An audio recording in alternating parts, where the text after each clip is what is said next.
자, 요한계시록 1장 1절에 예수 그리스도의 계시라 이는 하나님이 그에게 주사 반드시 속히 될 일을 그 종들에게 보이시려고 그 천사를 그 종 요한에게 보내어 지시하신 것이다 라고 말씀해 주고 계십니다. 그래서 여기서 우리가 알아야 될 것은 무엇이냐? 예수 그리스도의 계시다 라고 확실하게 명시, 못을 받고 시작을 하십니다. 이것은 예수를 구주로 영접한 사람이라면 이 요한계시록을 알아야 되고 깨달아야 되고 지켜야 된다는 그런 뜻이 이 안에 담겨져 있는 것입니다. 그래서 어떤 이단들이나 또 어떤 다른 길을 가는 사람들이 하는 것이 아니라 예수님에게 은혜를 받은 자들, 예수님에게 구원을 받은 자들이라면 이 계시록을 반드시 배우고 또는 알고 또는 깨닫고 또는 그 가운데 기록하는 것을 지켜야 된다라고 하는 말씀입니다. 그래서 먼저는 확실하게 나에게 주시는 말씀이다. 이것을 좀 알고 가셨으면 좋겠습니다. 그리고 두 번째는 이제 성경에 보면 구약에는 이제 묵시라고 합니다. 묵시, 뭐 누구의 묵시라고 해서 묵시라고 하는 말을 씁니다. 그런데 신약으로 넘어오면 묵시라는 말을 쓰지 않고 계시라고 합니다. 계시. 이 묵시와 계시의 차이는 뭐냐?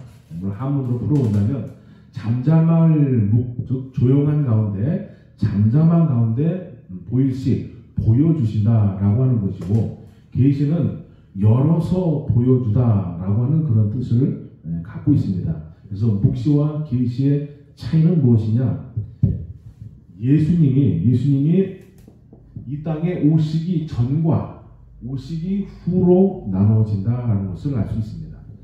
예수님이 이 땅에 오시기 전, 즉 빛 대신 예수님이 오시기 전에는 빛을, 즉 하나님의 말씀을, 영적인 사건을 비춰줄 빛이 없기 때문에 그림자 가운데, 조용한 가운데, 잠잠한 가운데 어떠한 사건들, 또 어떠한 계시들, 어떠한 예언들을 조용한 가운데 보여주시기 때문에 묵시라고 하는 표현을 씁니다.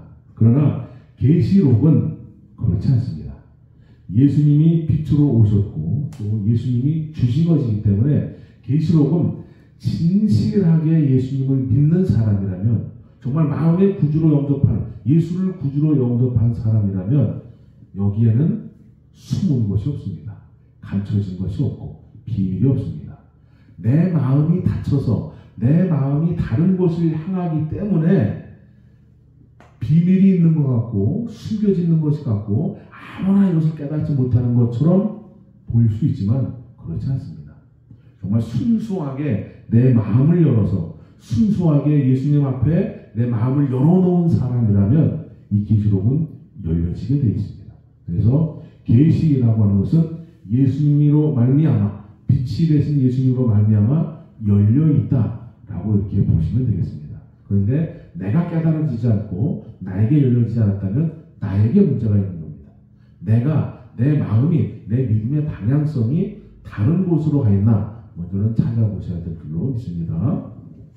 자, 그래서 1장 1절은 예수 그리스도의 계시다라고 합니다. 그래서 조용한 가운데 또 잠잠한 가운데 비밀 가운데 그렇게 보여주시는 것이 아니라 모든 것을 열어놓으셨다. 이것을 좀 확실하게 깨닫고 넘어가시기 바랍니다. 자, 그 다음에 1장 1절에서 중요한 것은 뭐냐? 반드시라고 하는 말입니다. 반드시 속히 될 일. 이 말씀은 주님이 오시겠다라고 약속을 하셨고 오십니다. 내가 믿어지던 믿어지지 않던 내 믿음과는 내 의지와는 아무런 상관이 없습니다. 내가 믿음을 준비하면 반드시란 이 말 속에서 내가 준비하고 예비하고 주님을 맞이하겠지만 내가 이 반드시 속히 오신다라고 하는 그 말씀을 믿지 못하고 주님을 기다리지 못하고 주님을 영접하지 못하면 나하고는 아무 상관이 없는 겁니다. 그래서 내가 원ton 원치 않던 내가 믿던 믿지 않던 주님은 반드시 오신다라고 하면 오시는 겁니다. 누구는 또 그러더라고요. 2000년이나 지났는데 안 왔다고. 그것은 우리가 재는 시간입니다.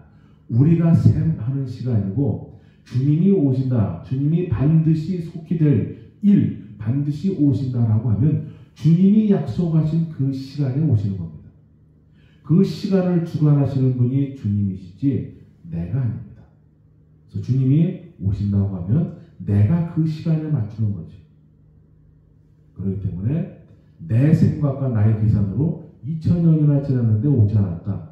이와 같이 어리석은 그런 생각은 아니하셨으면 좋겠습니다. 자, 2절로 넘어가겠습니다. 2절. 요한은 하나님의 말씀과 예수 그리스도의 증거, 곧 자기의 본 것을 다 증거하였다. 라고 말씀을 하고 계십니다. 자, 그래서 요한이 하나님의 말씀과 그 다음에 예수 그리스도의 증거,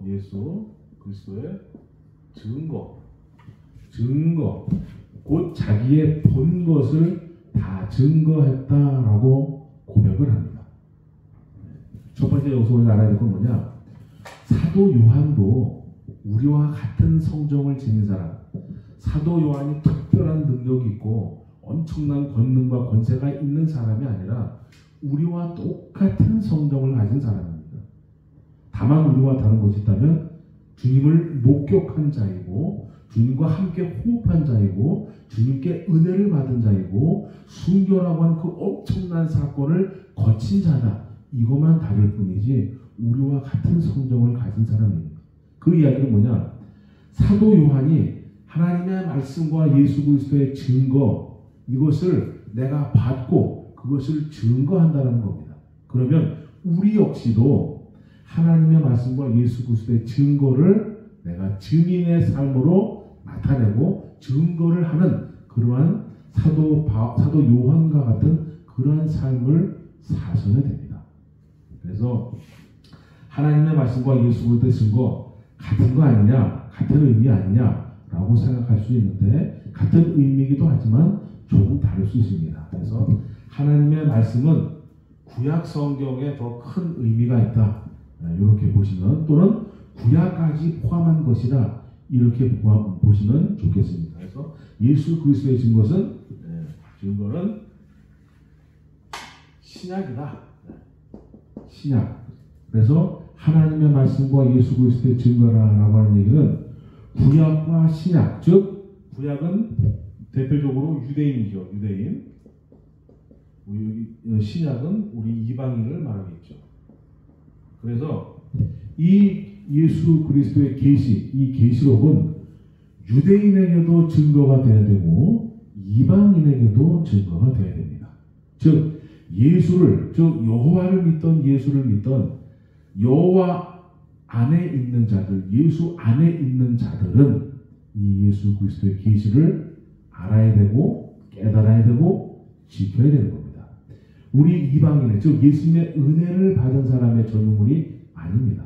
그래서 계시록에 보면 유대인의 구원의 과정, 유대인의 그 믿음의 고백의 과정, 또 믿음을 거쳐나가는 믿음의 환난을 통과하는 그런 과정도 이 계시록 안에 다 포함이 되어 있습니다. 그래서 계시록을 볼 때는 유대인에 관한 말씀, 또 우리 이방인에 관한 말씀, 또 불신자에 관한 말씀을 구분해서 보셔야 될 줄로 믿습니다. 그래서 하나님의 말씀과 예수 그리스도의 증거다라고 하는 얘기는 유대인도 포함되고 이방인도 포함되는구나. 즉 유대인에게도 증거해야 되고 우리 이방인에게도 증거해야 되는구나. 이렇게 얘기하시면 되겠습니다. 3절. 자, 이 예언의 말씀을 읽는 자와 듣는 자들과 그 가운데 기록한 것을 지키는 자들이 복이 있나니 때가 가깝다라고 말씀해 주고 있습니다. 자, 예언이죠. 이 예언의 말씀이죠. 예언의 말씀. 이 예언의 말씀을 읽던지, 그 다음에 듣던지, 그 다음에 그 가운데 기록한 것을 지키라고. 그래서 3절은 예언의 말씀을 읽던지 듣던지 그 가운데 기록한 것을 지켜라 라고 말씀해 주십니다. 그러면 이것은 뭐 설명할 것도 없죠. 굉장히 쉽죠. 예언이라는 것은 뭐냐? 앞으로 되어질 일이죠. 미리 예자에다가 말씀한 자니까 앞으로 되어질 일들을 기록한 것이다 이거예요. 그리고 그 기록한 목적은 뭐냐? 나 때문에 기록한 것이다. 나 때문에. 내가 그것을 믿던 안 믿던, 내가 불신자로 살던 신앙인으로 살던, 언젠간 하나님의 시간이 되면 그 계시록에 기록된 모든 사건들이 이 세상에서 등장하고 나타나게 되는데, 내가 믿음을 준비하면 그것을 잘 지혜롭게 극복해 갈 것이고, 믿음을 준비하지 않으면 그날의 그 환난을 내가 다 당할 수밖에 없는 거예요. 근데 우리 주님의 마음은 나를 믿는 이들이, 나의 구원을 받고 나의 은혜를 받은 이들이 단 한 사람이라도 그 환난에 속하지 않도록, 그 환난을 당하지 않도록 우리에게 주신 것이다. 이게 앞으로 되어질 일을 나를 위해서 주신 것이다 라는 말씀입니다. 그렇기 때문에 예언, 앞으로 되어질 일을 나를 위해서 기록하셨다. 그러면 내가 해야 될 일은 뭐냐? 내가 예수님의 이 뜻을 받아서 해야 될 일은 뭐냐? 읽던지 듣던지 그 가운데 기록한 것을 지켜야 됩니다. 자, 여러분 계시록 읽으십니까? 몇 번이나 읽으셨습니까? 계시록 들어보셨습니까? 무엇을 들으셨습니까? 계시록에 나타난 성경 한 구절 한 구절 따오는 거, 성경 계시록에 나타나는 거, 내 마음에 드는 거 한 구절 따고 한 요절 따서 그거 읽고 그거 듣고, 그렇게 한 구절씩 따가지고 이 계시록 22장을 어떻게 이해합니까? 계시록은 요절 따오기, 외우기, 암송하기, 그런 말씀이 아닙니다. 예언의 말씀이고 환난의 말씀이고 반드시 이 세상에서 실현될 말씀인 겁니다. 그래서 여러분들이 내가 몰랐다면 우리 목사님이 안 가르쳐줘서 그렇지 않습니다. 안 가르쳐준 목사님에게도 잘못이 있겠지만 그것에 대해서 궁금해하고 그것에 대해서 연구하고 그것에 대해서 내가 알려고 노력하자는 나에게도 문제가 있는 겁니다. 지금은 계시록 열렸습니다. 아직까지도 열리지 않았다. 아무나 보는 거 아니다. 이런 어리석은 논쟁, 어리석은 그런 것에 빠지지 말고 계시록을 찾아보시기 바랍니다. 여러분이 배우셔야 되고 또는 읽든지 듣든지 둘 중에 하나는 하셔야 됩니다. 그리고 마지막으로 그 가운데 기록한 것을 지키는 자가 복이 있다. 지켜야 될 것은 두 가지가 있습니다. 이 두 가지를 지금 설명하면 여러분들은 아마 이 영상을 끌 것 같아서 나중에 13장 할 때 설명드리도록 하겠습니다. 그래서 반드시 내가 계시록을 읽든지 듣든지 그 가운데 기록된 두 가지의 것을 지키셔야 됩니다. 이 두 가지 중에 한 가지만 먼저 말씀드린다면 그 한 가지는 우상숭배입니다. 우상숭배. 지금은 은혜 시대이기 때문에 돈을 사랑하는 것이 일만하게 뿌리요. 우상숭배요. 이렇게 말씀을 하시지만 그건 은혜 시대의 말씀이고 실제 계시록 시대가 되면 은혜 시대가 끝나게 되고 환난 시대로 들어가게 됩니다. 환난 시대가 들어가게 되면 환난 시대가 들어간다는 말씀은 뭐냐? 지금은 우리가 영으로서 감동으로서 은혜 가운데 하나님과 교통을 한다면 그때는 환난 시대는 하나님의 말씀이 이 땅에서 실현되는 그 시간을 말합니다. 그 시간에는 실제 계시록에 우상 숭배하지 마라. 앞으로는 어떠한 이가 등장을 해서 우상을 만들고 그 앞에 절을 하게 한다라고 되어 있습니다. 그때 가서 그 우상이 형상이 됐던 무엇이 됐던 절대 그 앞에 절을 하거나 그 앞에 가서 예수를 부인하는 배교하는 그러한 행위를 해서는 절대 안 됩니다. 지금은 안 믿어지시겠지만 그날에 가서는 반드시 어떠한 형상을 만들어 놓고 전 세계 모든 신앙인들이 그를 숭배하고 섬기게 만드는 사건이 있습니다. 그럼 불신자는 어떻게 일어나겠느냐? 불신자는 우상이라고 생각하지 않죠. 불신자에게는 늘 해오던 거고 별로 거부감이 없고 저걸 통해서 저 형상을 통해서 그들이 도움을 받는데 왜 내가 거부하나? 이런 반응일 겁니다. 하지만 깨어있는 그리스도에게는 저것이 나에게 도움을 주는 것이 아니라 저것이 나에게 배교라고 하는 것을 끌어내는구나. 배신자의 삶을 살게 하는구나. 그러한 형상이 될 겁니다. 근데 그것도 기복하는 사람의 눈에는 보이지 않습니다.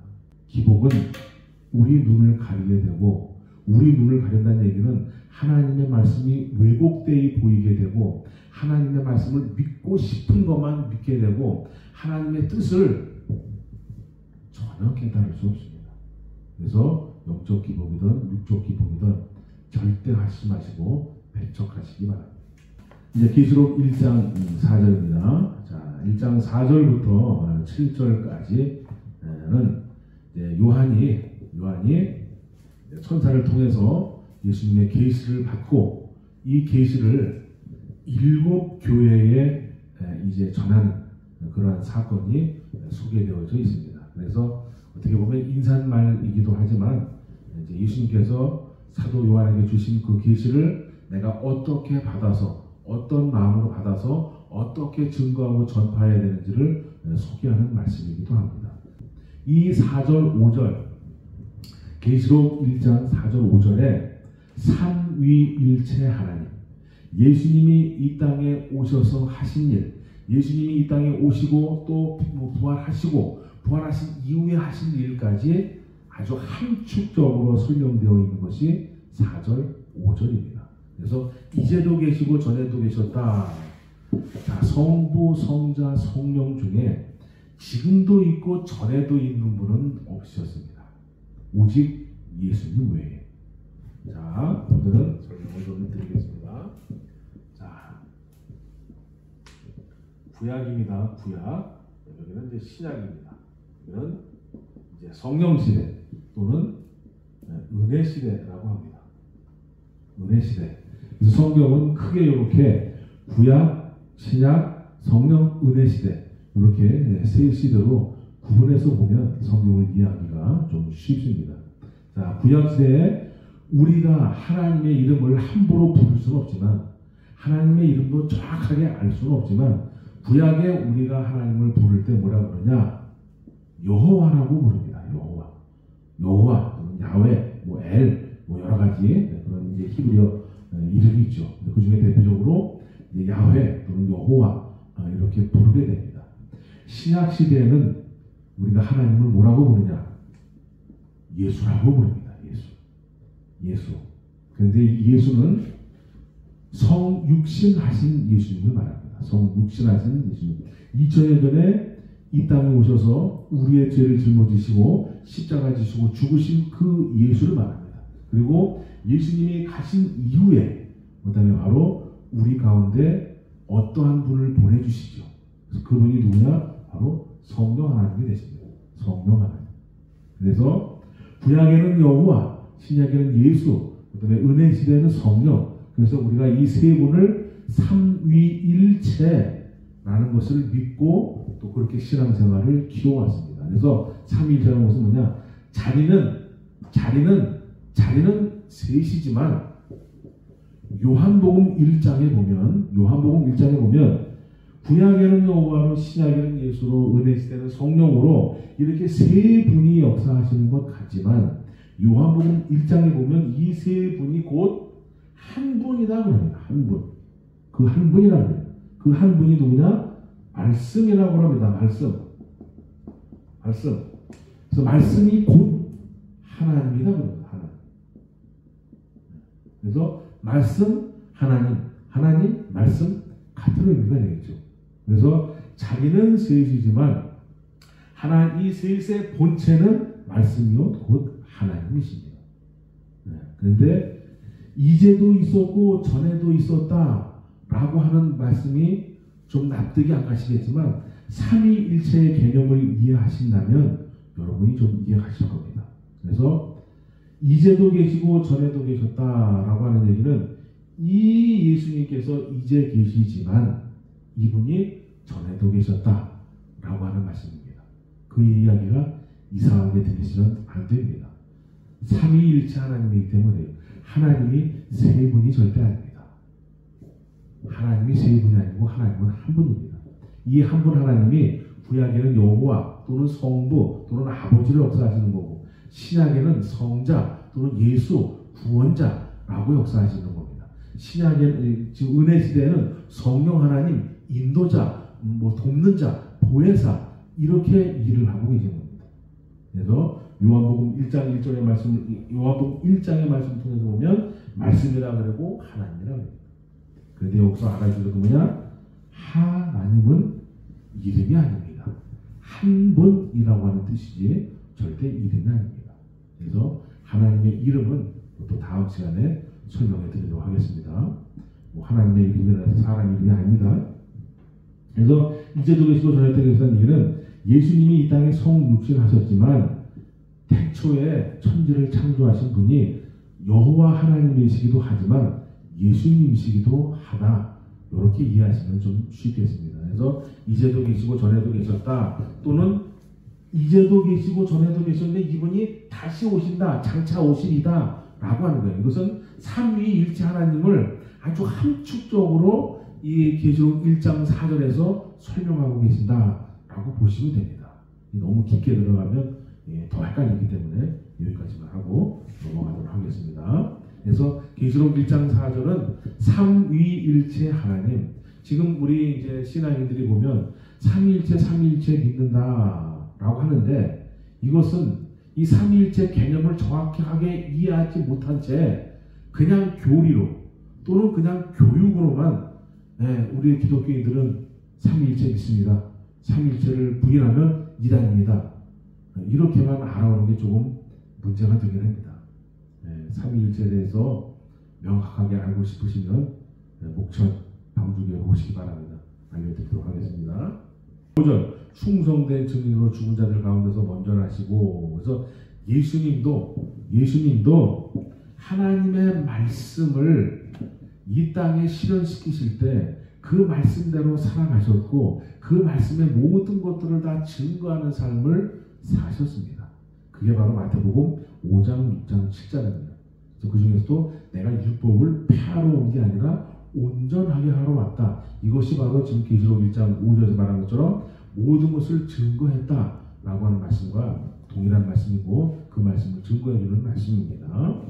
충성된 증인, 죽은 자들 가운데서 먼저 나시고 땅의 임금들의 머리가 되신 예수 그리스도로 말미암아 은혜와 평강이 너에게 있기를 원하노라. 그래서 이 사도 요한의 계시록 1장 4절 5절을 통해서 삼위일체의 개념을 이해하고 그 삼위일체 되신 하나님을 지금 우리에게 확실하게 증거해주고 있다는 겁니다.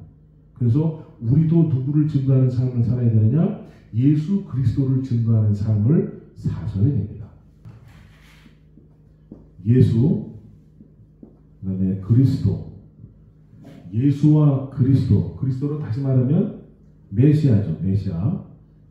예수께서 그리스도다라고 하는 것은 그리스도라고 하는 어떤 다른 이름이 있고 그리스도라고 하는 어떤 다른 뜻이 있는 게 절대 아닙니다.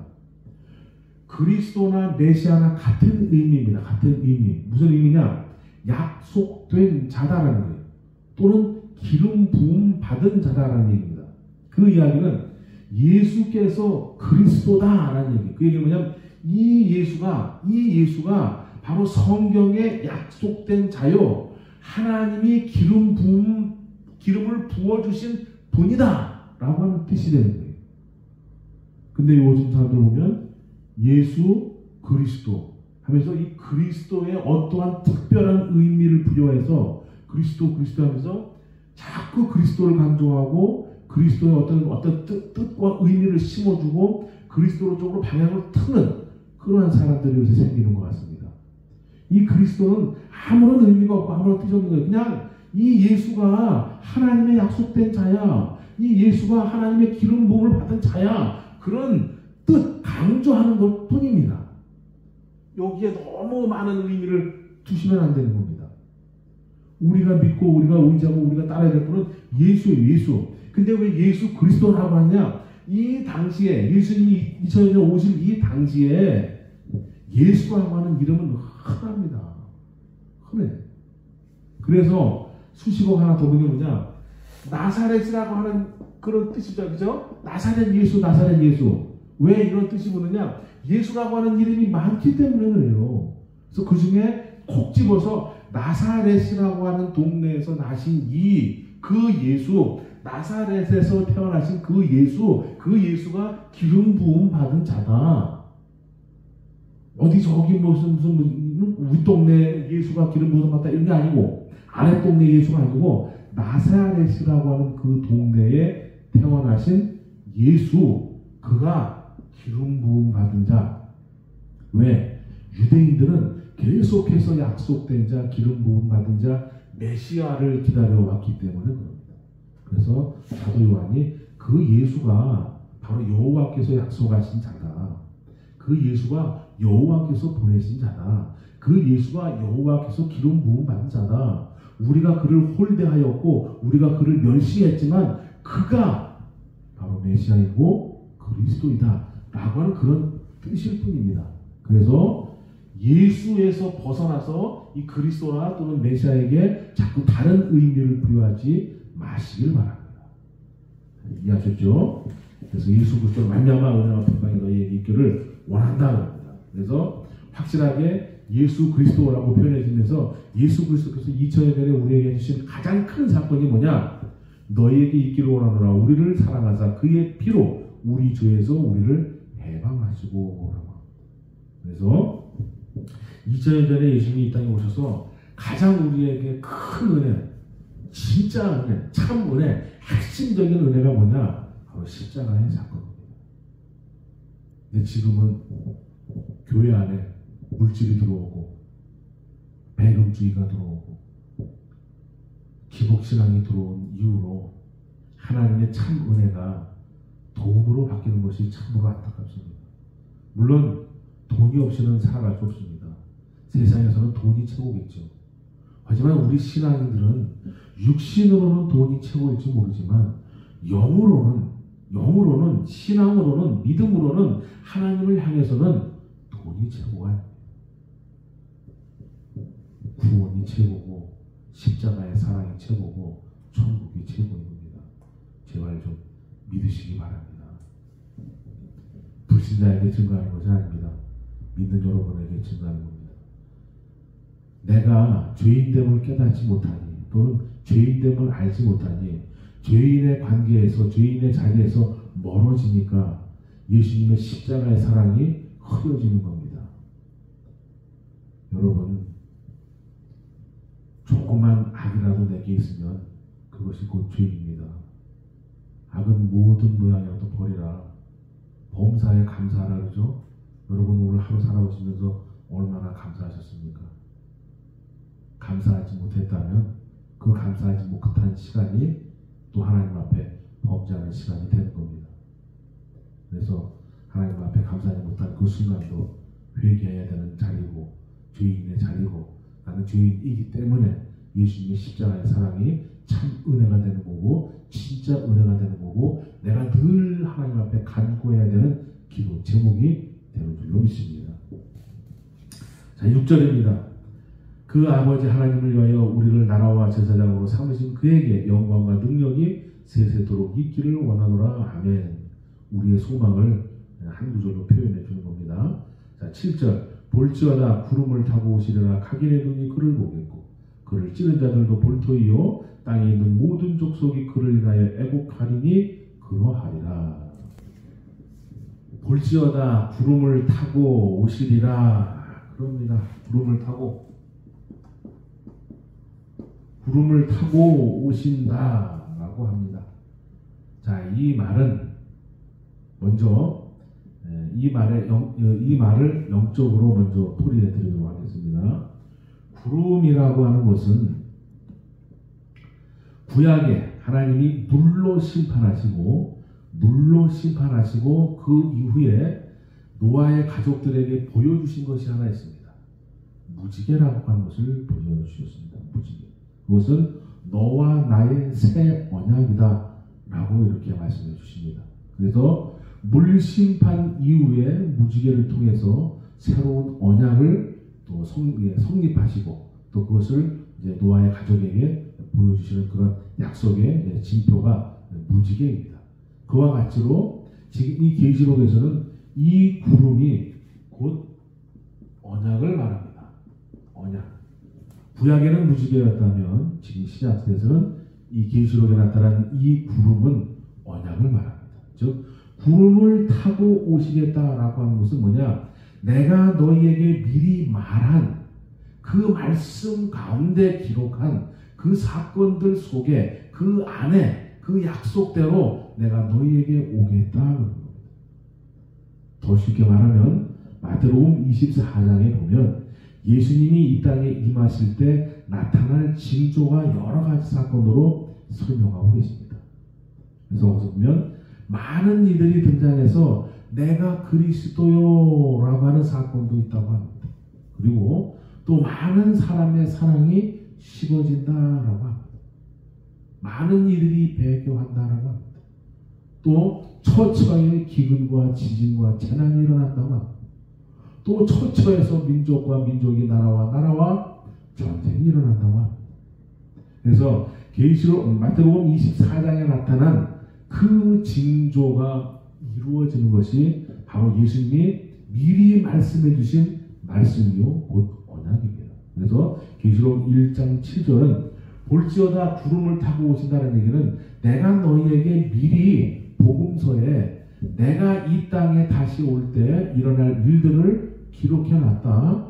그 기록해 놓은 사건들이 이 세상에 실현될 때 그때 너희는 뒤로 돌아보면 안 되고 집 아래로 내려가서는 안 되고 오직 앞만 보고 가라. 이렇게 말씀해 주고 계시는 겁니다. 그래서 구름을 타고 온다는 얘기는 그날에 실제 구름을 타고 오실지 구름을 타지 않고 이 약속이라고 하는 이 영적인 의미로 오실지 그건 그때 가서 봐야 알겠죠. 하지만 구름을 타고 오셔도 이상하지 않습니다. 네. 하나님이 오신다는데 왜 이상합니까? 실제 부활 승천하실 때도 승천을 쫙 하실 때 어느 한계점에 가서 이 승천하신 예수님을 가리운 것이 있습니다. 그것이 뭐냐? 구름이 어느 정도 예수님이 승천하실 때 구름이 가리워서 그 이상은 보이지 않는 역사가 나타났습니다. 그래서 이 약속과 이 약속을 같이 본다면 오실 때도 마찬가지로 구름을 가르면서 왜냐하면 하늘에서 쫙 내려오시는 거기 때문에 구름을 타고 또는 구름을 가르고 이렇게 오시는 거기 때문에 이 구름을 타고 오신다라고 하는 표현을 그대로 믿으셔도 뭐 큰 문제가 되지는 않습니다. 왜냐하면 땅에서 솟구쳐 올라오시는 것이 아니기 때문에. 그러나 참 의미를 본다면 구름을 타고 오실 수도 있겠으나 미리 복음서를 통해서 약속해 놓으신 그 말씀이 이루어지는 과정을 통해서 오신다는 뜻이구나.